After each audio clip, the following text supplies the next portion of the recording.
जय नेपाल, शान्ति सुरक्षा प्रतिबद्धता। आदरणीय दर्शकवृन्द, सशस्त्र प्रहरी बल नेपालको पाक्षिक श्रव्य दृश्य प्रस्तुति कार्यक्रम समर्पण राष्ट्रका लागिको 467औं संस्करणमा यहाँहरूलाई स्वागत छ। कार्यक्रम सुरु गरौँ सशस्त्र प्रहरी बल नेपालका विविध गतिविधिहरूको सार संक्षेपबाट। नेपाल सरकार गृह मन्त्रालय र मन्त्रालय मातहतका विभिन्न निकायहरूलाई जिम्मेवारीप्रति प्रतिबद्ध, पारदर्शी एवं नतिजामा उत्तरदायी बनाउन हालै कार्य सम्पादन सम्झौता सम्पन्न भएको छ। गत श्रावण 29 गते माननीय गृहमन्त्री बालकृष्ण खाँडको उपस्थितिमा सशस्त्र प्रहरी बल नेपालसँगै अन्य निकायका प्रमुखहरूसँग सम्झौता सम्पन्न भएको थियो। कार्यक्रममा गृह सचिव टेकनारायण पाण्डे र सशस्त्र प्रहरी बल नेपालको तर्फबाट संगठन प्रमुख सशस्त्र प्रहरी महानिरीक्षक राजु अर्याल बीच आर्थिक वर्ष 2079-80 को कार्य सम्पादन सम्झौता सम्पन्न भएको हो। कार्यक्रममा गृह सचिव टेकनारायण पाण्डेले आवश्यक निर्देशन समेत दिनुभएको थियो। कार्य सम्पादन सम्झौता अघि सशस्त्र प्रहरी बल नेपालको तर्फबाट आर्थिक प्रशासन महाशाखा प्रमुख कायम मुकायम सशस्त्र प्रहरी वरिष्ठ उपरीक्षक होम बहादुर गेवालीले संगठनको गत आर्थिक वर्षको समीक्षात्मक प्रस्तुतिकरण गर्नुभएको थियो। सशस्त्र प्रहरी महानिरीक्षक राजु अर्यालले हालै कार्य तथा सीमा सुरक्षा विभाग र सो अन्तर्गतका निर्देशनालय, महाशाखा, शाखा एवं उपशाखाहरूको अवलोकन तथा निरीक्षण गर्नुभएको छ। निरीक्षणका क्रममा महानिरीक्षक अर्याल समक्ष विभागको बारेमा समसामयिक विषयमा संक्षिप्त जानकारीमूलक प्रस्तुतिकरण समेत गरिएको थियो। सो कार्यक्रममा महानिरीक्षक अर्यालले उपस्थित अधिकृतहरूलाई आवश्यक निर्देशन समेत दिनुभएको थियो। कार्यक्रममा विभाग प्रमुख सशस्त्र प्रहरी अतिरिक्त महानिरीक्षक चन्द्रप्रकाश गौतमले धन्यवाद ज्ञापन गर्नुभएको थियो भने प्राविधिक सशस्त्र प्रहरी नायब महानिरीक्षक इन्जिनियर सन्दीप थापाले विभागका काम कारबाहीबारे संक्षिप्त जानकारीमूलक प्रस्तुतिकरण गर्नुभएको थियो।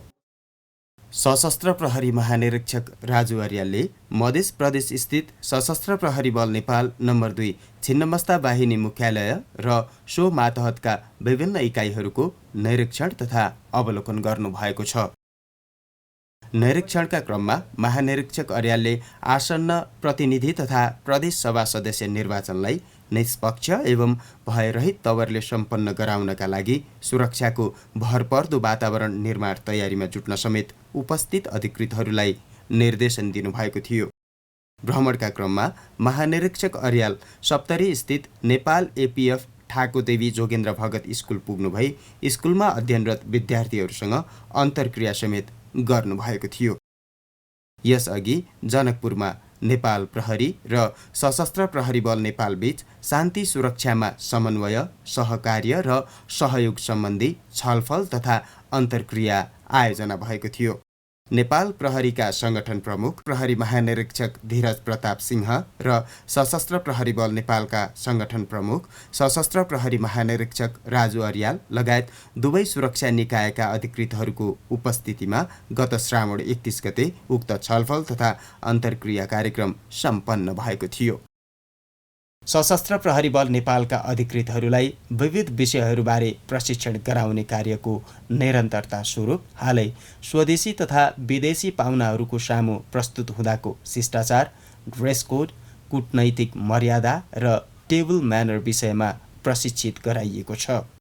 सशस्त्र प्रहरी महानिरीक्षक राजु अर्यालको प्रमुख आतिथ्यमा आयोजित उक्त कार्यक्रममा विषयविज्ञ अर्जुनकान्त मैनालीले प्रशिक्षण प्रदान गर्नुभएको थियो। कार्यक्रममा मानव स्रोत विभाग प्रमुख सशस्त्र प्रहरी अतिरिक्त महानिरीक्षक नारायण दत्त पौडेलले प्रशिक्षक विज्ञ अर्जुनकान्त मैनालीलाई संगठनको तर्फबाट सम्झना स्वरूप मायाको चिनो प्रदान गर्नुभएको थियो। कार्यक्रममा सशस्त्र प्रहरी नायब महानिरीक्षकहरू, सशस्त्र प्रहरी वरिष्ठ उपरीक्षकहरू लगायत अन्य अधिकृतहरूको उपस्थिति रहेको थियो। सशस्त्र प्रहरी बल नेपालका विभिन्न गुल्महरू तथा बोर्डर आउटपोस्टहरूमा पतिको जिम्मेवारी प्राप्त गरेका सशस्त्र प्रहरी नायब उपरीक्षकहरू तथा सशस्त्र प्रहरी निरीक्षकहरूलाई सशस्त्र प्रहरी महानिरीक्षक राजु अर्यालले छुट्टा छुट्टै कार्यक्रमका बीच समसामयिक विषयमा आवश्यक निर्देशन दिनुभएको छ। सो अवसरमा महानिरीक्षक अर्यालले आसन्न प्रतिनिधि तथा प्रदेश सभा सदस्य निर्वाचन सुरक्षालाई लक्षित गरी कार्ययोजना बनाई प्रभावकारी ढङ्गबाट कार्य सम्पादन गर्न समेत उपस्थित अधिकृतहरूलाई निर्देशन दिनुभएको थियो। कार्यक्रममै महानिरीक्षक अर्यालले लेखा समूहतर्फ लेखा अधिकृत तथा लेखापालको जिम्मेवारी प्राप्त अधिकृतहरूलाई समेत नेपाल सरकारले लिएको भ्रष्टाचार विरुद्धको शून्य सहनशीलताको नीतिलाई अक्षरशः पालना गर्दै आर्थिक अनुशासनलाई कायम राख्न निर्देशन समेत दिनुभएको थियो। यसअघि सशस्त्र प्रहरी बल नेपालका गुल्म तथा बोर्डर आउटपोस्टमा पतिको जिम्मेवारी प्राप्त अधिकृतहरूलाई प्रधान कार्यालयमा 5 दिनको प्रशिक्षण कार्यक्रम समेत सञ्चालन गरिएको थियो। प्रशिक्षणका क्रममा सशस्त्र प्रहरी अतिरिक्त महानिरीक्षकद्वय नारायण दत्त पौडेल र चन्द्रप्रकाश गौतमले समेत अधिकृतहरूलाई आवश्यक निर्देशन तथा प्रशिक्षण प्रदान गर्नुभएको थियो। सशस्त्र प्रहरी अधिकृतहरूलाई व्यावसायिक ज्ञानमा अध्यावधिक गराई कार्य सम्पादनमा अझ उत्कृष्टता ल्याउने उद्देश्यले हालै सशस्त्र प्रहरी बल नेपाल प्रधान कार्यालयमा व्यावसायिक ज्ञान परीक्षण प्रतियोगिता विषयक कार्यक्रम सम्पन्न भएको छ।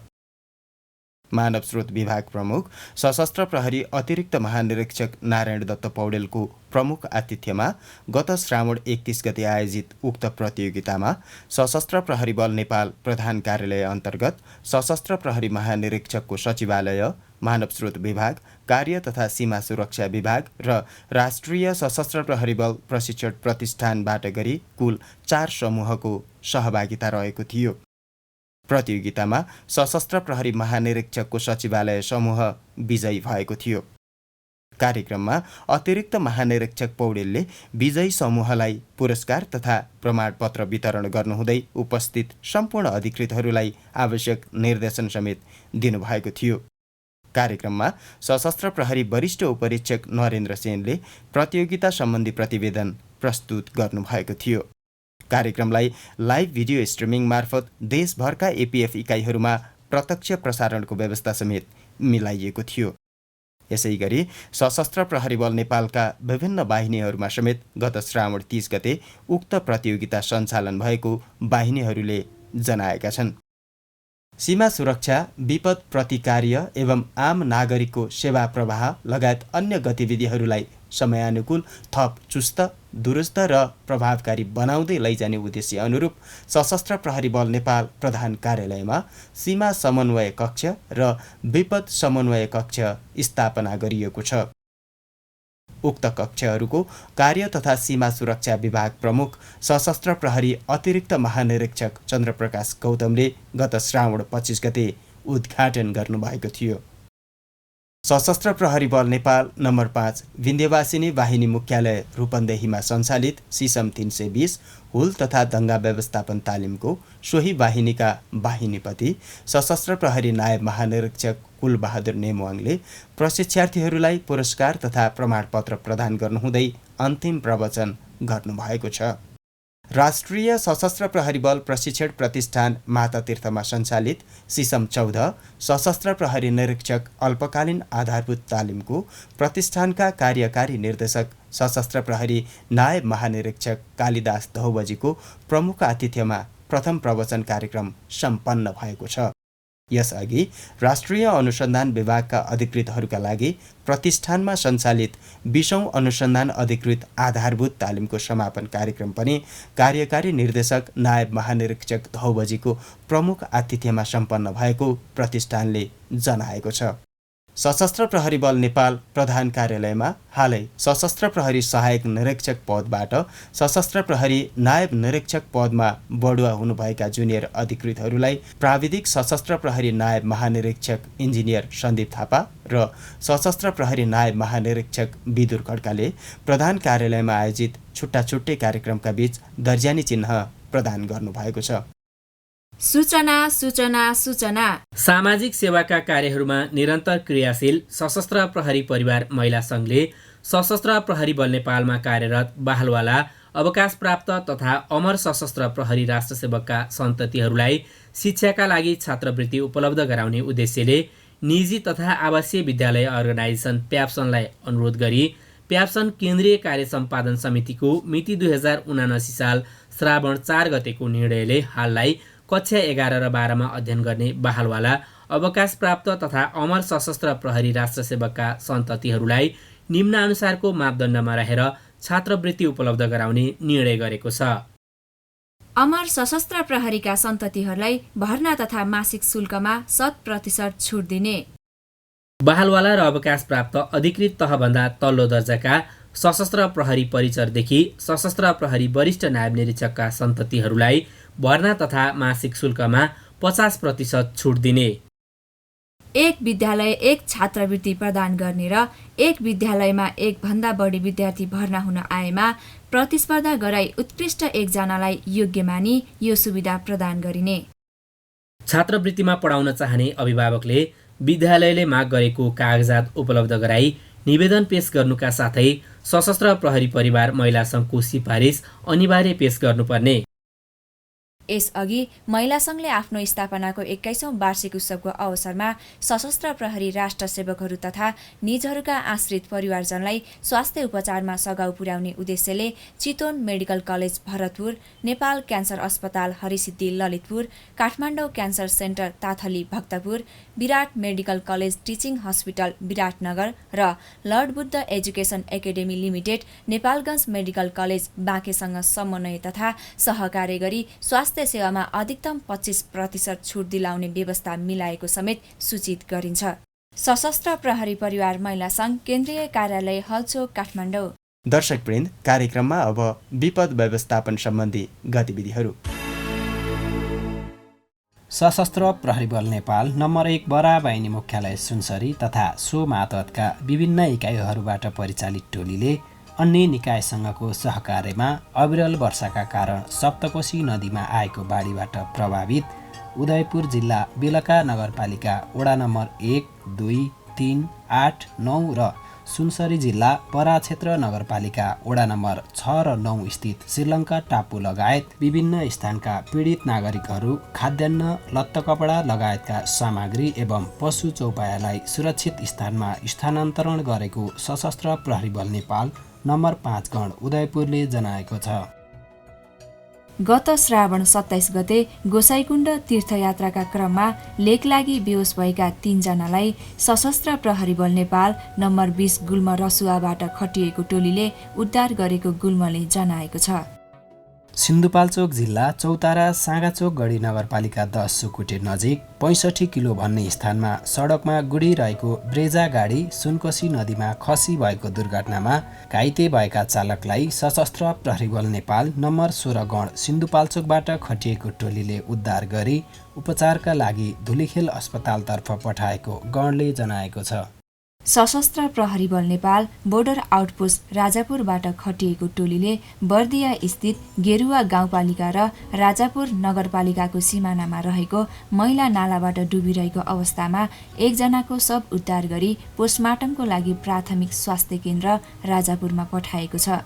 यसैगरी गुल्मी जिल्ला राङवासबाट बुटोलतर्फ जाँदै गरेको ट्रक रेसुङ्गा नगरपालिका 10 स्थित सिमीचौरमा अनियन्त्रित भएको दुर्घटनामा परि मृत्यु भएका चालकको सशस्त्र प्रहरी बल नेपाल नम्बर 37 गुल्मीबाट खटिएको टोलीले घटनास्थलबाट शव उद्धार गरेको सशस्त्र प्रहरी बल नेपाल नम्बर 5 बिन्दवासिनी बाहिनी मुख्यालय रूपन्देहीले जनाएको छ। अविरल वर्षाका कारण गत श्रावण 25 गते उपत्यकाका विभिन्न स्थानहरूमा आएको बाढी तथा डुबानबाट पीडित नागरिकहरूको उद्धारमा सशस्त्र प्रहरी राष्ट्रसेवकहरू सक्रिय रहे। काठमाडौँ जिल्ला कागेश्वरी मनोहरा नगरपालिका 7 बिष्ट गाउँमा डुबानमा परेका 3 जनालाई सशस्त्र प्रहरी बल नेपाल नम्बर 20 गण विपद उद्धार काठमाडौँबाट परिचालित टोलीले सकुशल उद्धार गरेको छ। यसैगरी कीर्तिपुर नगरपालिका 10 सुन्दरी घाट स्थित सुकुम्बासी बस्तीमा डुबान पीडित 5 जनालाई सशस्त्र प्रहरी बल नेपाल नम्बर 18 गण निलवारैबाट परिचालित टोलीले जीवित उद्धार गरेको छ। त्यसै गरी सशस्त्र प्रहरी बल नेपाल नम्बर 22 गण गुहेश्वरी भक्तपुरबाट खटिएको टोलीले मध्यपुर ठिमी नगरपालिका 1 स्थित मनोहरा खोला आसपास इलाकामा रहेको सुकुम्बासी बस्तीमा डुबान परेका घरायसी सामग्रीहरू तथा कागेश्वरी मनोहरा नगरपालिका 7 स्थित आक्वा पावर पानी फ्याक्ट्रीमा डुबानमा परेका सामग्रीहरू सुरक्षित स्थानमा स्थानान्तरण गरेको उपत्यका स्थित सशस्त्र प्रहरी बल नेपाल नम्बर 9 पशुपतिनाथ बाहिनी मुख्यालय काठमाडौँले जनाएको छ। मेलम्ची खोलाको बहाव बढ्न गई मेलम्ची तालामाराङ भित्री सडक खण्डको सिमखेतमा सडक पूर्ण रूपमा अवरुद्ध हुँदा हिलम्बुबाट काठमाडौँतर्फ उपचारार्थ एम्बुलेन्समा ल्याउँदै गरेको एकजना बिरामीलाई सशस्त्र प्रहरी बल नेपाल खानेपानी सुरक्षा बेस मेलम्चीबाट परिचालित टोलीले अन्य निकायसँगको सहकार्यमा वैकल्पिक मार्गबाट बाढी प्रभावित इलाका पार गराई दोस्रो एम्बुलेन्स मार्फत उपचारार्थ काठमाडौँ पठाएको सो इकाइले जनाए। दर्शकवृन्द, अब बरामद सम्बन्धी गतिविधिहरू। सशस्त्र प्रहरी बल नेपाल नम्बर 30 गण बागेश्वरी बाँकेबाट परिचालित टोलीले जिल्लाको बैजनाथ गाउँपालिका 1 हात्तीसारमा चेक जाँचका क्रममा बिल बिजक नभएको करिब 59,40,000 मूल्य बराबरको खाद्यान्न, सुर्तीजन्य पदार्थ तथा लत्ता कपडाहरू बरामद गरी ढुवानीमा प्रयोग भएको सवारी साधन सहित 2 जनालाई नियन्त्रणमा लिई आवश्यक कानुनी कारबाहीका लागि नेपालगञ्ज भन्सार कार्यालयमा बुझाएको छ। यसै गरी सोही गणबाट खटिएको टोलीले भारतबाट भन्सार छली नेपाल भित्र्याउँदै गरेको अवस्थामा अन्दाजी 6.5 लाख मूल्य बराबरका खाद्यान्न, लत्ता कपडा तथा हार्डवेयरका सामग्रीहरू ओसार पसारमा प्रयोग भएका सवारी साधनहरू सहित बरामद गरी भन्सार दाखिला गरेको सो इकाइले जनाएको छ। भर्ना खुल्यो, भर्ना खुल्यो, भर्ना खुल्यो। सशस्त्र प्रहरी बल नेपालमा रिक्त रहेको प्राविधिक समूह अन्तर्गत स्वास्थ्य उपसमूहतर्फ प्राविधिक सशस्त्र प्रहरी निरीक्षक चिकित्सक पदमा र प्राविधिक सशस्त्र प्रहरी नायब निरीक्षक स्टाफ नर्स पदमा भर्ना खुल्यो। माग सङ्ख्या प्राविधिक सशस्त्र प्रहरी निरीक्षक चिकित्सक 22 जना, प्राविधिक सशस्त्र प्रहरी नायब निरीक्षक स्टाफ नर्स 46 जना। उमेर हद प्राविधिक सशस्त्र प्रहरी निरीक्षक चिकित्सक पदका लागि विज्ञापन प्रकाशित भएको दिन 21 वर्ष पुरा भई 30 वर्ष ननागेको हुनुपर्नेछ। प्राविधिक सशस्त्र प्रहरी नायब निरीक्षक स्टाफ नर्स पदका लागि विज्ञापन प्रकाशित भएको दिन 18 वर्ष पुरा भई 27 वर्ष ननागेको हुनुपर्नेछ। दरखास्त फारम बुझाउने मिति 2079 साल श्रावण 13 गतेदेखि 2079 साल भाद्र 12 गतेसम्म। सम्पर्क मिति 2079 साल भाद्र 14 गते बिहान 11 बजे। दरखास्त फारम सशस्त्र प्रहरी बल नेपालको अफिसियल वेबसाइट www.apf.gov.np मा राखिएको छ। दरखास्त फारम बुझाउने स्थान सशस्त्र प्रहरी बल नेपाल प्रधान कार्यालय हलचोक स्वयम्भू काठमाडौँ। राजस्व दस्तुर दरखास्त फारम बुझाउँदा प्राविधिक सशस्त्र प्रहरी निरीक्षक चिकित्सक पदका लागि रु 1000 र प्राविधिक सशस्त्र प्रहरी नायब निरीक्षक स्टाफ नर्स पदका लागि रु 400 बुझाउनु पर्नेछ। साथै समावेशी तर्फ समेतको दरखास्त फारम बुझाउँदा थप समूहको लागि प्रति समूह परीक्षा दस्तुरको 20% रकम थप दस्तुर बापत बुझाउनु पर्नेछ।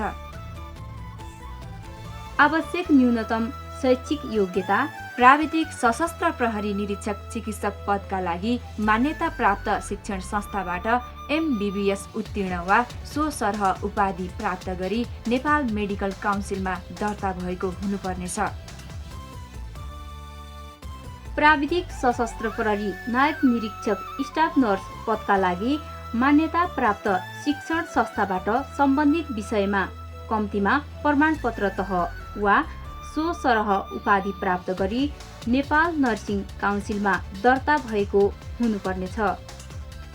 भर्ना सम्बन्धी विस्तृत जानकारीका लागि सशस्त्र प्रहरी बल नेपालको अफिसियल वेबसाइट www.apf.gov.np लगइन गर्न वा टोल फ्री नम्बर 1114 वा नजिकको सशस्त्र प्रहरी बल नेपालको कार्यालयहरूमा समेत सम्पर्क गर्न सक्नुहुनेछ। मानव स्रोत विभाग, मानव स्रोत निर्देशनालय, भर्ना तथा छनौट शाखा, सशस्त्र प्रहरी बल नेपाल, प्रधान कार्यालय, हलचौक, काठमाडौँ। दर्शकवृन्द, गतिविधिको क्रम आजलाई यति नै। अब प्रस्तुत गर्दैछौँ चेतनामूलक टेलिचलचित्र यात्राको अन्तिम भाग। स्वीकार गर्नुहोस्।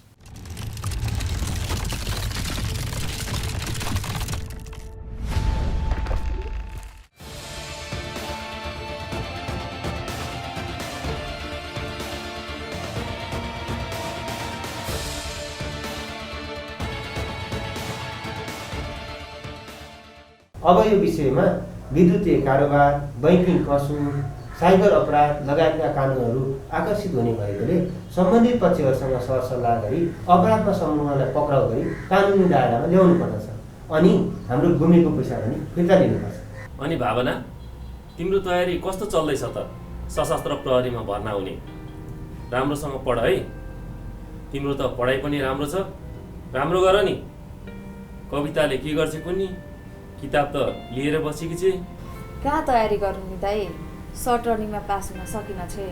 ए भनेपछि बिग्रियो, पढाइमा मात्रै तयारी गर्न थाल्यो होला। ल अर्कोचोटि तयारी गरौँ नि त है।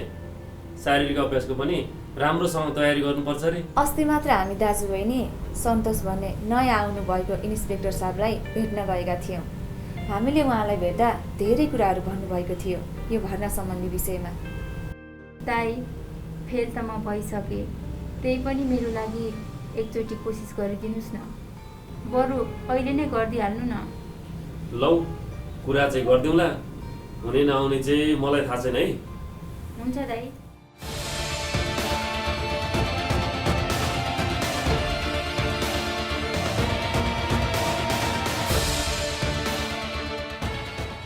पास नहुनु भनेको असफल हुनु होइन कि एउटा शिक्षा र अनुभव मिलेकोले अर्को पटकको प्रयासमा राम्रो गर्ने नै छु भनेर मनोबल उच्च बनाउनु पर्छ भनेर तपाईँले सम्झाउनु होला है त। ल हुन्छ सर, तपाईँको कुरा सुनेर मलाई धेरै खुसी लाग्यो। म बहिनीलाई यही भनेर सम्झाउँछु। धन्यवाद सर।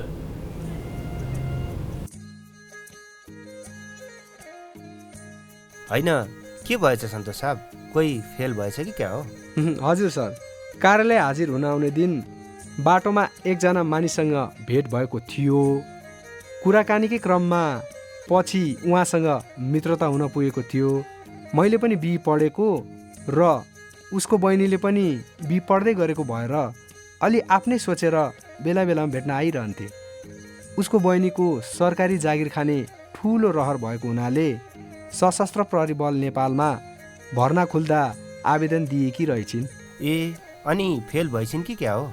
आफ्नै बहिनी फेल भएको चाहिँ होइन, बहिनीको साथीले पनि रहर गरेर भर्ना हुन भनेकी रहेछिन्।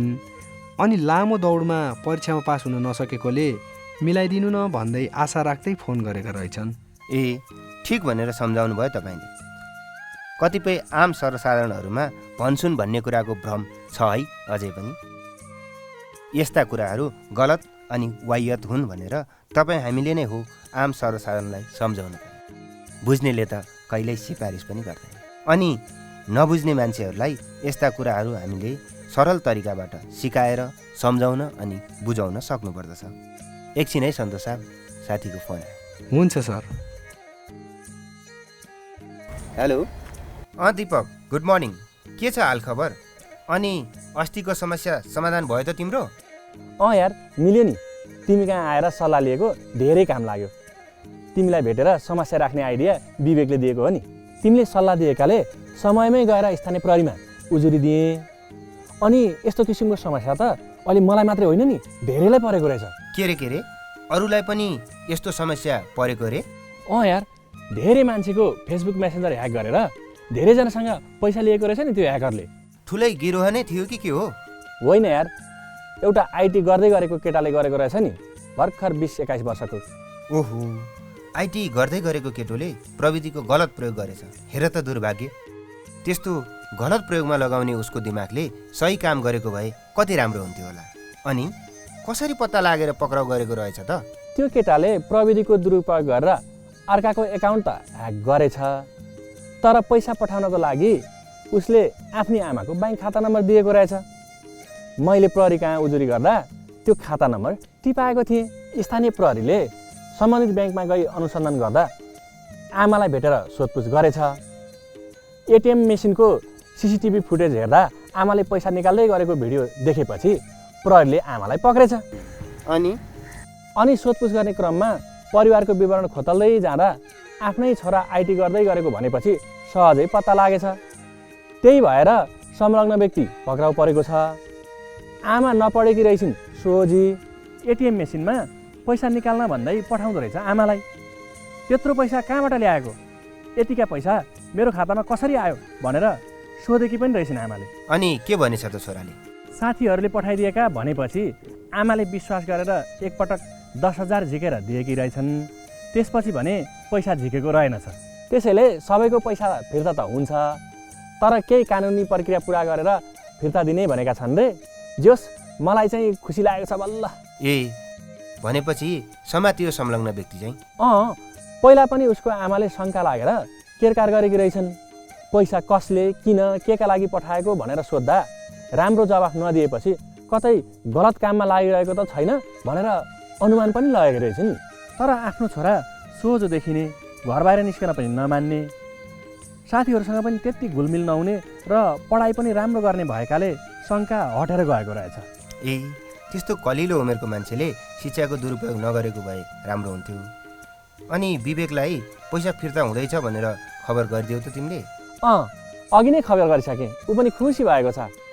अब केही कागजहरू तयार गरेपछि आफ्नो ब्याङ्क खाताबाट पैसा ट्रान्सफर गरेको भाउचर र आफ्नो ब्याङ्क खाताको विवरण दिइसकेपछि रित पुरा गरी पैसा फिर्ता आउँछ अरे। तर केही समय भने लाग्छ भनेका छन्। ल दिपक, तिमीलाई त्यति बेला धेरै टेन्सन भएको थियो। समस्या समाधान भएछ, खुसी लाग्यो। उचित समयमा उचित सल्लाह दिएर सहयोग गरेकोमा धेरै धेरै धन्यवाद विनोद। यसो समय मिलाएर आऊ न है, घरतिर भेट्नुपर्छ। ल हुन्छ, म समय मिलाएर आउँला नि। Okay, see you, bye bye. होइन, के भएछ सर? मेरो एकजना साथीको फेसबुक एकाउन्ट कसैले ह्याक गरेर पैसा मागेका रहेछ। त्यही कुरा मलाई अस्ति भनेका थिए। मैले स्थानीय प्रहरीमा गएर साइबर क्राइम सम्बन्धमा मुद्दा दायर गर्न र आफ्नो सामाजिक सञ्जाल सुरक्षित तवरबाट चलाउन भनेर सुझाव दिएको थिएँ। झुक्याएर पैसा माग्ने कार्यमा संलग्न व्यक्ति समातिएछ। अनि त्यही भएर मलाई पनि समस्या समाधान गर्न सुझाव दिएकोमा धेरै धेरै धन्यवाद भन्दै फोन गरेको थिएँ। त्यही हो भाइ, बरु अलिकति दुःख पो लाग्यो मलाई त। किन र सर दुःख? बरु अपराधमा संलग्न व्यक्ति पक्राउ पर्यो भन्दा त खुसी हुनुपर्ने होइन र? हुन त हो साहब, तर हेर्नुहोस् न, यो घटनामा भर्खरै आइटी पढ्दै गरेको युवा केटोको संलग्नता रहेछ। भर्खरै आइटी गर्दै गरेको युवा उसले ज्ञान र सिप हासिल गरिसकेपछि आफ्नो भविष्य, व्यक्तिगत जीवन, परिवार, समाज अनि राष्ट्रको समृद्धिमा योगदान दिनुपर्नेमा आफै यस्तो आपराधिक कार्यमा संलग्न भएको देख्दा चाहिँ मलाई दुःख लागेको छ साहब। हजुर सर, शिक्षाको, ज्ञानको अनि सिपको त सदुपयोग पो गर्ने हो। यसरी दुरुपयोग गर्दै जाने हो भने भोलिका दिनहरूमा त ऊ झन् ठुलो अपराध गर्न पनि पछि हट्दैन अनि उसको जीवन बर्बाद हुन्छ, भविष्य पनि डामाडोल हुन्छ। भोलिका दिनमा राज्यको जिम्मेवारी काँधमा बोकेर हिँड्नुपर्ने युवाहरूमा अपराधीको पहिचान बोकेर हिँड्नुपर्ने अवस्था पनि आउन सक्छ। हो, सही कुरा गर्नुभयो तपाईँले। त्यसैले यसका लागि सबै नागरिकहरूले आफ्नो आफ्नो तर्फबाट आफ्ना सन्तानहरूलाई असल शिक्षा दिने, युवा अवस्थामा नै सही र गलत कुराहरू राम्रोसँग छुट्याउन सिकाउने, नैतिक शिक्षा दिने, गलत कार्य गर्न दुरुत्साहन र सही कार्य गर्न सधैँ प्रोत्साहन दिनुपर्दछ। त्यसका लागि अभिभावकहरूले पनि आफ्ना सन्ततिहरूको राम्रोसँग हेरचाह अनि आवश्यक परे निगरानी समेत गर्नुपर्दछ। त्यति मात्र होइन, अभिभावकहरूले आफ्ना छोराछोरीहरू के गर्दैछन्, कहाँ जाँदैछन् भनेर पनि जानकारी राख्नुपर्छ।